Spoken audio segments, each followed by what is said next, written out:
All right, ladies and germs, put a little extra here, I think, goes in there. As you can see, I have my great big brand new Mexican mug or glass or whatever it is from the glass blowing plant in Mazatlan. And was it yeah, it was Mazatlan.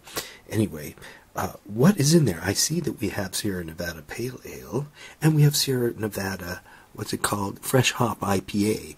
Formerly called Celebration Pale Ale, until they put so many hops in there that they had to call it an IPA, or the hop disciples would get mad at them.